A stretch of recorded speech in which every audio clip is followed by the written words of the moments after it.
Hello guys, അപ്പോൾ നമ്മളിന്ന് പോകുന്നൊരു വരാഹമൂർത്തി ക്ഷേത്രത്തിലോട്ടാണ്. മലപ്പുറം ഡിസ്ട്രിക്റ്റിലെ പന്നിയൂർ എന്നൊരു പ്രദേശത്താണ് ഈ ഒരു ക്ഷേത്രം ഉള്ളത്. അപ്പോൾ ഇന്നത്തെ ഒരു വ്ളോഗ് മുഴുവൻ ഈ ഒരു ക്ഷേത്രവും അവിടെ നിന്ന് പിന്നെ നമ്മൾ കോഴിക്കോട് പോകുന്നതും അവിടെ സ്പെൻഡ് ചെയ്യുന്നതായിട്ടുള്ള കുറച്ച് കാര്യങ്ങളാണ്. അപ്പം എന്നാൽ യാത്ര തുടങ്ങുന്നത് കാലത്ത് ഒരു ഏഴ് മണി സമയത്താണ്. ഇവിടുന്ന് ഒരു 1.5 മണിക്കൂറാണ് പന്നിയൂർ ക്ഷേത്രത്തിലോട്ട്. അപ്പോൾ കേരളത്തിലെ തന്നെ ഒരു ഫേമസ് ആയിട്ടുള്ളൊരു ക്ഷേത്രമാണ് ഈ ഒരു വരാഹമൂർത്തി ക്ഷേത്രം.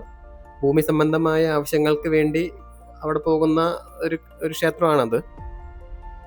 നമ്മൾ ഫാമിലി ആയിട്ട് ഇവിടുന്ന് തന്നെ ഒരു 7 മണി സമയത്ത് നമ്മൾ യാത്ര തിരിച്ചു. ഒരു 1.5 മണിക്കൂർ അങ്ങോട്ട് വൺ സൈഡ് ഉണ്ട്. പിന്നെ ക്ഷേത്രത്തിൽ പോയതിന് ശേഷം നമ്മൾ യാത്ര ഒരു കോഴിക്കോട്, അവിടെ നിന്ന് ഒരു 1.5 മണിക്കൂർ കോഴിക്കോട്.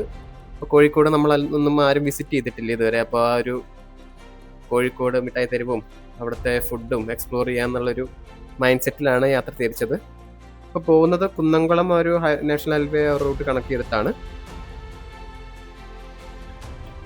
അങ്ങനെ പോകുന്ന വഴിക്ക് ഇങ്ങനെ ഒരു ചായക്കട കണ്ടു, ഒരു രസകരമായ ഒരു ചായക്കട, ഒരു റെസ്റ്റോറൻറ്റ് കണ്ടു. അപ്പോൾ അവിടെ നിന്ന് ചായ കുടിക്കാമെന്ന് വിചാരിച്ച് അവിടെ നിർത്തി. ഈ ഒരു റെയിനി വൈബുള്ളൊരു അത്യാവശ്യം നല്ലൊരു റെസ്റ്റോറൻ്റ് ആണിത്.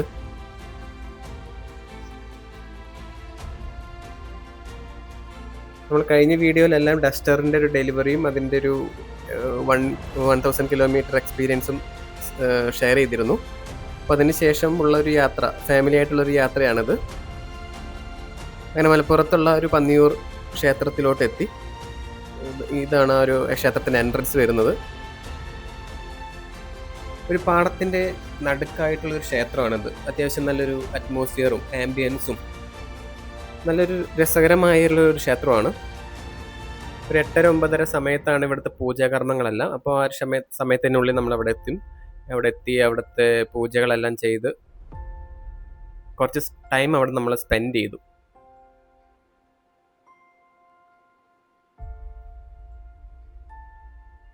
ഇവിടെ തന്നെ ഒരു ലഘു പ്രഭാത ഭക്ഷണം ഉണ്ടായിരുന്നു. നമ്മുടെ പൂജയുടെ ടൈമിൻ്റെ ഗ്യാപ്പിൽ നേരെ പോയി നമ്മൾ ആ ഒരു ബ്രേക്ക്ഫാസ്റ്റ് കഴിച്ചു. ഉപ്പുമാവായിരുന്നു ഭക്ഷണം. അതിന് ശേഷമുള്ളായിരുന്ന സമയത്ത് നമ്മൾ കുറേ നേരം അവിടെ ടൈം സ്പെൻഡ് ചെയ്തു. ഇവിടുത്തെ ഒരു ക്ലൈമറ്റും ആ ഒരു സമയത്തുള്ളൊരു മഴയും വളരെ നല്ലൊരു ആംബിയൻസ് ആണ്, പറയാതിരിക്കാൻ വയ്യ. നല്ലൊരു ആംബിയൻസ് ആയിരുന്നു.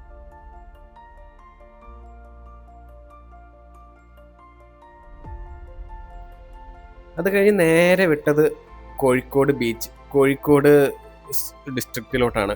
ഒരു 1.5 മണിക്കൂർ യാത്ര. അങ്ങനെ കാഴ്ചകളെല്ലാം കണ്ട് കോഴിക്കോട് മിഠായി തെരുവിൻ്റെ അടുത്തുള്ള ഒരു പാർക്കിങ്ങിൽ നമ്മൾ കാറിട്ട് അതിന് ശേഷം അങ്ങോട്ട് നടന്ന് ഇവിടെ അടുത്തായിട്ട് ഇത് റെയിൽവേ സ്റ്റേഷനുണ്ട്, അതുപോലെ റെയിൽവേ ട്രാക്കൊക്കെ ഉണ്ട്. അങ്ങനെ മിഠായി തെരുവിലൂടെ ഇങ്ങനെ നടന്ന് ഓരോരോ പർച്ചേസ്. ഇതൊരു ഓണ സീസണാണ്, അപ്പോൾ കുറച്ച് തിരക്കൊക്കെ ഉണ്ട്.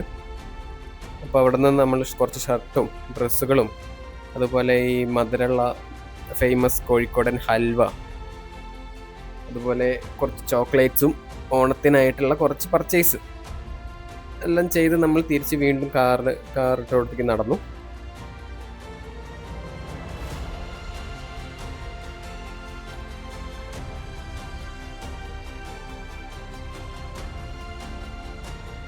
അങ്ങനെ റെയിൽവേ സൈഡിൽ കൂടെ തന്നെ ട്രെയിൻ പോകുന്നത് കാണാം.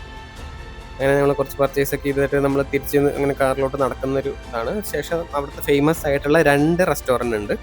പാരഗനും ഉണ്ട്, ഹോട്ടൽ റഹ്മത്തും ഉണ്ട്. അപ്പോൾ പാരഗണിൽ ഭയങ്കര തിരക്കാന്ന് പറഞ്ഞപ്പോൾ നമ്മൾ റഹ്മത്ത്, സെയിം ടേസ്റ്റും ഫുഡൊക്കെയാണെന്നാണ് കേട്ടത്.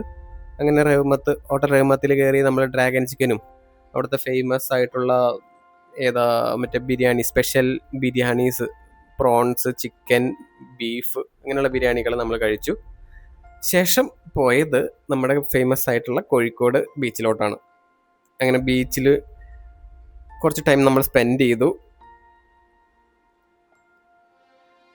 അവിടെ നിന്നൊരു പട്ടമൊക്കെ വാങ്ങി പറത്തി ആ ഒരു കുട്ടിക്കാലം നമ്മൾ റീക്രിയേറ്റ് ചെയ്തു.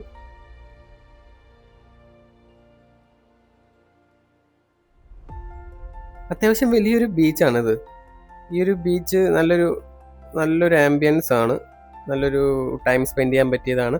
ഇവിടെ നൈറ്റാണ് കുറച്ചും കൂടെ എന്താ പറയുക, വ്യൂവും കാര്യങ്ങളും ലൈറ്റിൻ്റെ ഒരു ഡെക്കറേഷൻസ് ഒക്കെ ഉള്ളതെന്ന് പറഞ്ഞ് കേട്ടിട്ടുണ്ട്.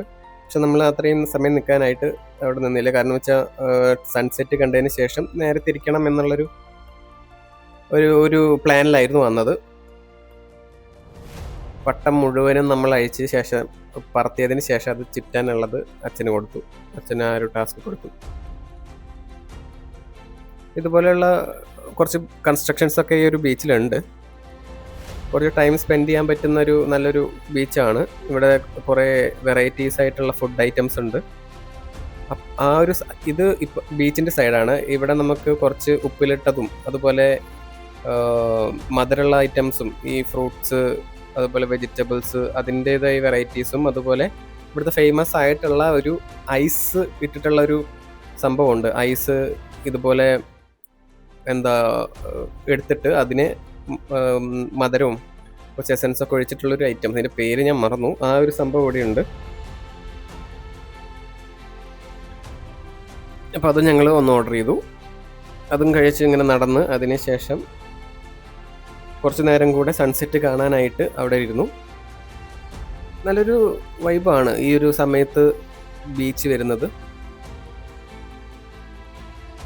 പിന്നെ തിരിച്ച് നമ്മൾ നടന്നത് ഇപ്പുറത്തെ സൈഡിലൂടെയാണ്. ഇപ്പുറത്തെ സൈഡിലാണ് കൂടുതലും ഫുഡ് ഐറ്റംസ് ഉള്ളത്. ഇങ്ങനെ നീണ്ട് നിരന്ന് കിടക്കുന്ന വെറൈറ്റി ഫുഡുകളാണ്. കല്ലുമ്മക്കായ, കൊഞ്ച്, കണവ, അതുപോലെ കാടമുട്ട റോസ്റ്റ്, അങ്ങനത്തെ കാര്യങ്ങൾ. ഇപ്പം ഇത് നേരത്തെ കണ്ട ആ ഒരു കൺസ്ട്രക്ഷൻ്റെ പിന്നിലുള്ള കാര്യങ്ങളാണ്. പിണറായി വിജയനാണ് ഇത് നിർമ്മിച്ചതെന്നൊക്കെ അതിൽ എഴുതി വെച്ചിട്ടുണ്ട്.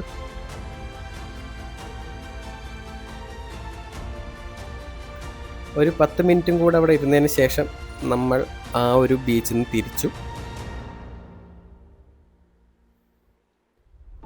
അങ്ങനെ ഒരു 3 മണിക്കൂറിൻ്റെ യാത്രയിൽ തിരിച്ച് വീട്ടിലോട്ട് യാത്ര തിരിച്ചു. അങ്ങനെ ഒരു കൊച്ചു യാത്രാ വ്ളോഗാണ്. പന്നിയൂർ ക്ഷേത്രവും അതുപോലെ കോഴിക്കോട് ബീച്ചും ഇഷ്ടപ്പെട്ടെന്ന് കരുതുന്നു. അപ്പോൾ നമ്മൾ ഒരു അടുത്ത യാത്രയായിട്ട് വീണ്ടും അടുത്തൊരു വീഡിയോയിലൂടെ വരാം. ബൈ.